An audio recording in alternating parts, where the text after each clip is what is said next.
Hey everybody, welcome to another episode of Invicta Specs with John the Phone Guy. Today we have the Subaqua Specialty Graffiti with black spinel.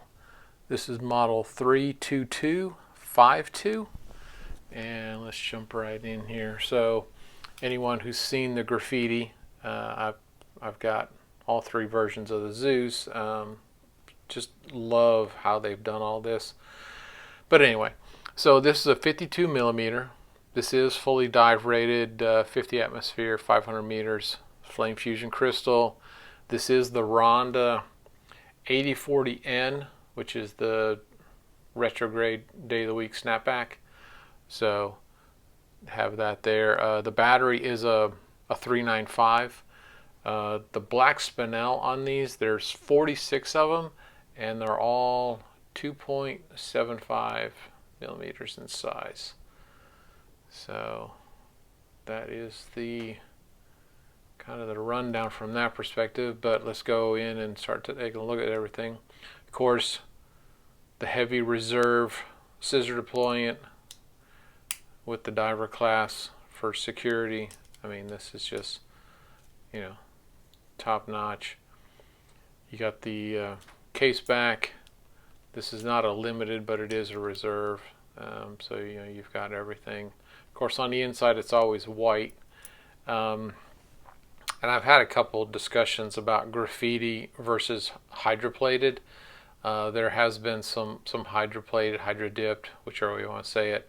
Some magnums, a venom, but it's been generally in like just a randomized pattern. Not what I would consider, not in my, well, I'll say the ones that are in white that have caricatures and, more like street art kind of graffiti pictures to them, is these models. So everyone has their own view on that. That's just kind of how I distinguish a graffiti piece from a hydroplated. So, and of course, you've got the sass and all the stuff that goes along with it. So it's just a beautiful piece. It is a fixed bezel, so, kind of is what it is.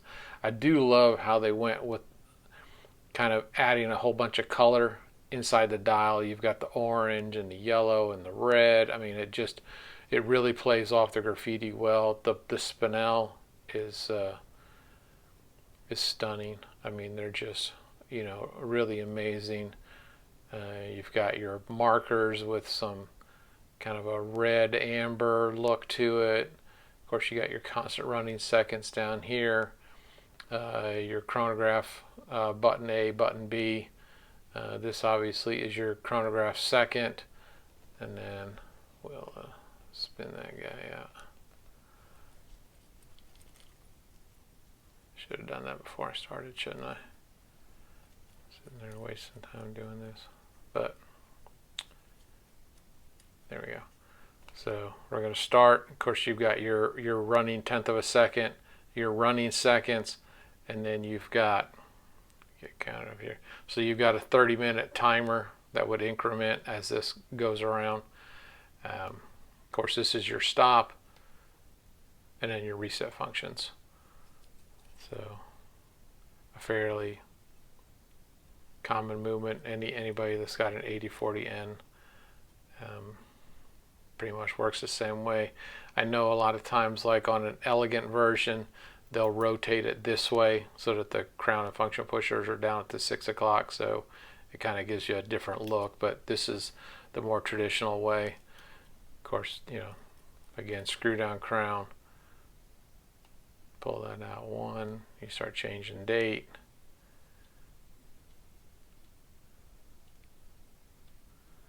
Pull it out again, start changing time.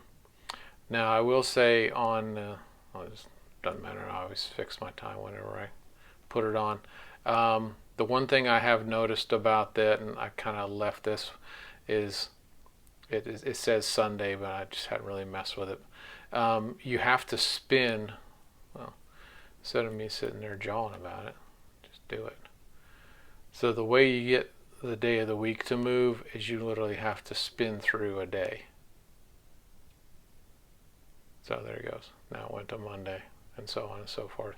So that's kind of the idea. And this, see how you got like this little yellow indicator? That's a visual indication that this crown is pulled out. You should not ever see that once it's all screwed down.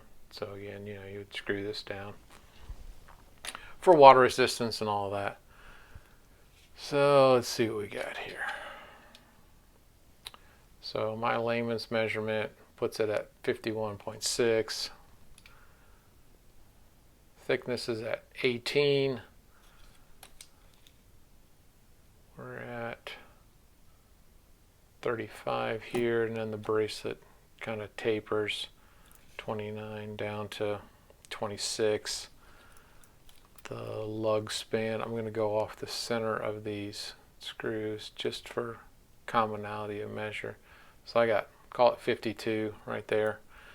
You know, so it's a substantial watch, and we'll throw it on the scale, see what we get here. I'm going to go 12, see how close I am. 11.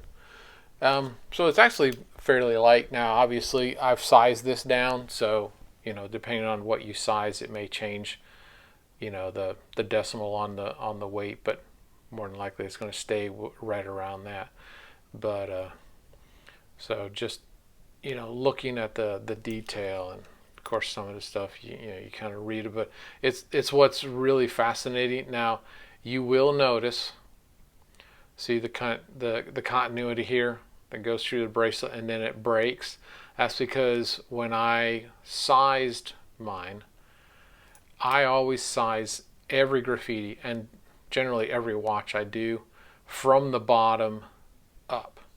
So if there is going to be a break in the pattern, especially with these graffitis, it's going to be so close to the bottom that when you're wearing it, no one's going to see it. Now, it is, I mean, it's a little sad because some of the patterns this one had a little bit lower was really cool, but you know, if once you size it and then you show it to everybody, no one knows what's missing but you. So you know, it's just kind of the name of the game. I mean, okay, but you know, that's kind of just a general overlook. And again, you know, I love the snapback retrograde on this. The movement, the big date double wheel on the date window, always easy to read and everything. And of course, let's see if I can get up on those spinels. They really have a really good luster to them. And of course, unlike the Heritage I did a few days ago, the no fingerprints, so you don't have to worry about that. But so I've got a little bit less than a 7-inch wrist now, so that's how it sits on me. I think this one can fit a much wider range of wrist sizes, just because of how the taper here is not so severe like on the Venoms. But you know, from a perspective of, you know, how it looks, so that's, you know, that's my wrist. Like I said, I'm not 6 3/4, and I'm not 7 anymore. I'm just kind of somewhere floating in between. But like I say, you know, you really don't see that. You know, it's on the bottom. You don't even see this transition because the clasp covers it. If you were to really look, you would notice that this one was different. But you know, hey, kind of is what it is. So there we have the Graffiti in SAS with black spinel, as model 32252. And as always, shout out to Smitten by Invicta Instagram, ladies fashion, Invicta centric, great source of information for that. Shout out to Trap Vision 3D and Tommy Big Time on YouTube, good source of fun and information on YouTube. Of course, we do most of our shopping on ShopHQ and Invictastores.com. Shout out to all of our Facebook friends, Invictaholics, Invictacruisers, InvictaVets. And If you enjoy this or any of the other videos, please subscribe and hit the bell so you know when the next one's coming. I'm pretty much on a fairly steady Tuesday, Friday release, somewhere around 6 Eastern time. So what I'm trying to, so that everyone kind of has an idea when they're coming. And with that, enjoy your Invicta watches, and hope to see you next time on Invicta Specs. Take care.